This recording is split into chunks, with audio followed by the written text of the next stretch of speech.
For our presentation, we will be providing insight into the Chinese American culture and applying that to culturally congruent care.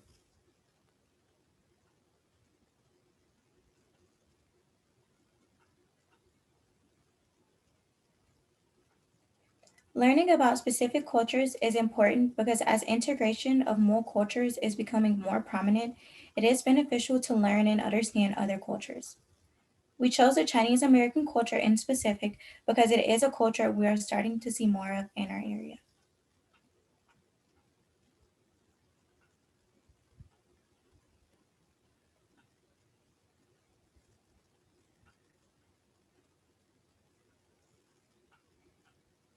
In the Chinese culture, their family is a key component in their lives. Their family is organized in a hierarchical structure, placing elders at the top and men next in line, superior to women.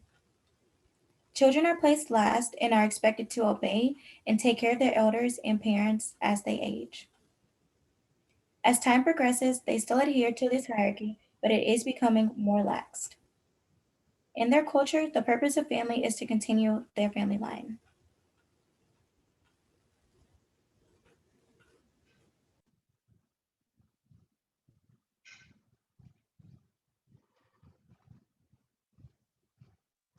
So China is officially considered an atheist country, but it still allows individuals to practice their religious freedom without discrimination. Religion is beginning to flourish in China, and three popular religions that you see there are Confucianism, Taoism, and Buddhism.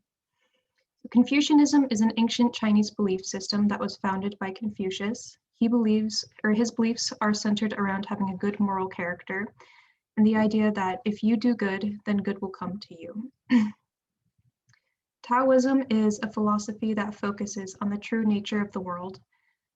They believe that the universe works in its own way, and that if man tries to push back against the world, then he would disrupt harmony.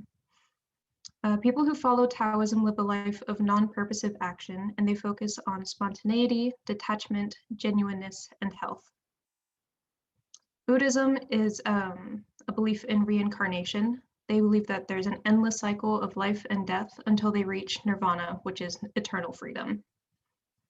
All of these philosophies affect their way of living and their health practice, and they infuse their beliefs and values. So they practice acupuncture, herbal medicines, and diet therapies.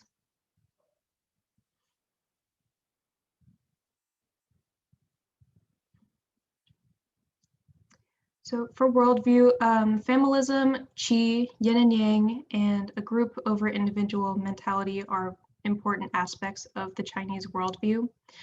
Familism is the idea of being centered around family. They believe that their duty to their family takes precedence over everything else, so before the emperor or heaven or even God. Qi is translated as a vital life source. They believe that it's the energy that binds all things together.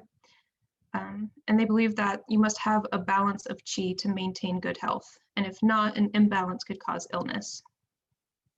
Yin and yang are tied to qi. Yin is the cold portion of qi, and it's cold, passive, heavy, and dark. And then yang is hot, ethereal, active, and aggressive. Yin and yang are interdependent, and they have to keep a proper balance in order to create good health and emotion. Group over individual is the idea that humans are all connected and that we should give attention to having a collective well-being.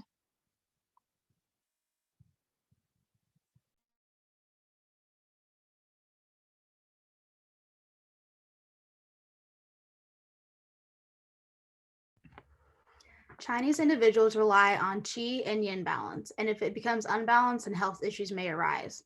Most Chinese are comfortable with opposite views of Western medicine, but may resort to their methods first because of the belief of the cost of medicine in America, as well as communication barriers. Chinese also consider their families as important when it comes to making medical decisions and will allow them to make the medical decisions for them. Yin and yang are complementary energies that help them in finding harmony. Traditional treatments that the Chinese may use to regain balance includes acupuncture, moxibustion, cupping, massage, herbal remedies, movement, and concentration exercises.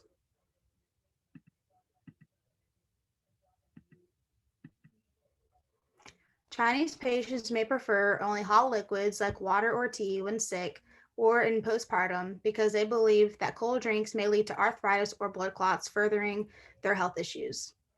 Chinese also eat warm foods in the winter and cold foods in the summer to serve their bodies and to maintain their health, as they believe that those two should be eaten together in order to find balance.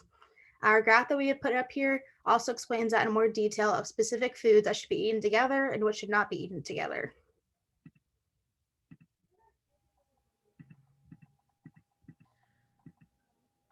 Tuberculosis, hepatitis B, genetic specific occurrences such as thalassemia and glucose 6 dehydrogenase deficiency, as well as cancer, are all disparities of the Chinese American.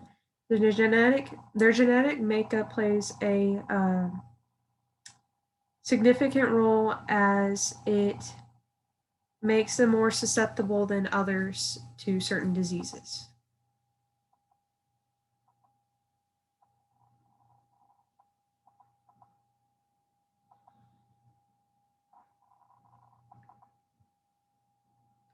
As for the social determinants, their access to healthcare, as well as their knowledge from the surrounding environment for things such as varying medical practices, are essential but may be limited for Chinese Americans as they integrate two different cultures.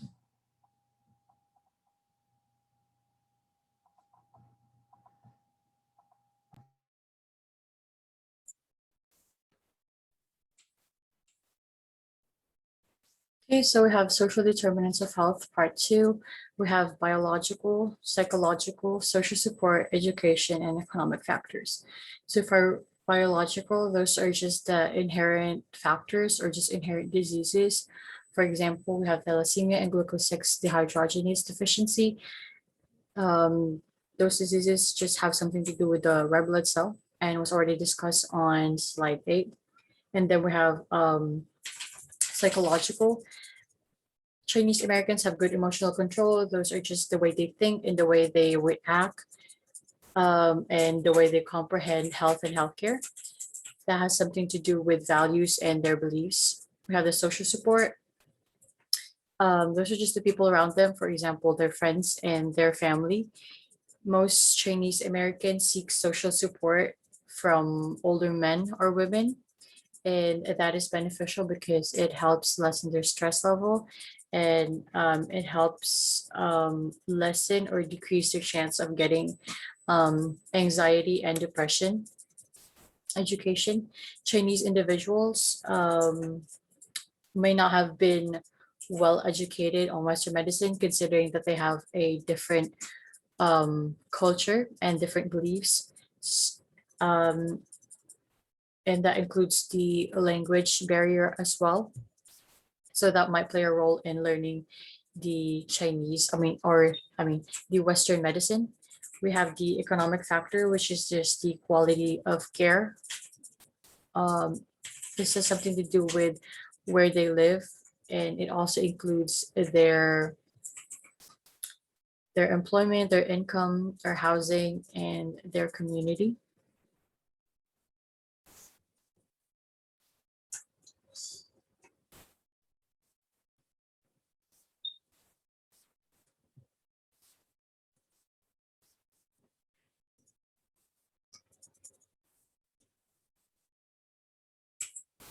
Okay, and then the culturally congruent care, we have hot versus cold liquids, durable power of attorney, open-ended questions, avoiding eye contact, and the emotional control.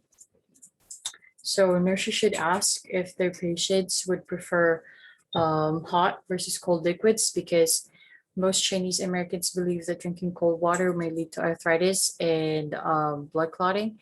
Durable power of attorney, nurses should ask their patients if they can make, or if they want to make decisions for themselves, where they have a durable power of attorney, which is just a chosen family member to make decisions for them. Open-ended question, it's just patients may fear the Western medication. So nurses should ask open-ended questions to put them at ease and to make them comfortable.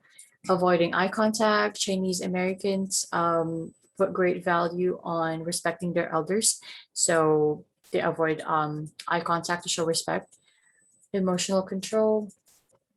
So Chinese Americans value emotional controls very highly. So they may remain stoic, emotionless, or they may not show pain sometimes. So that can lead to patients not asking for pain medication. So just being observant and paying more attention to patients will be really helpful.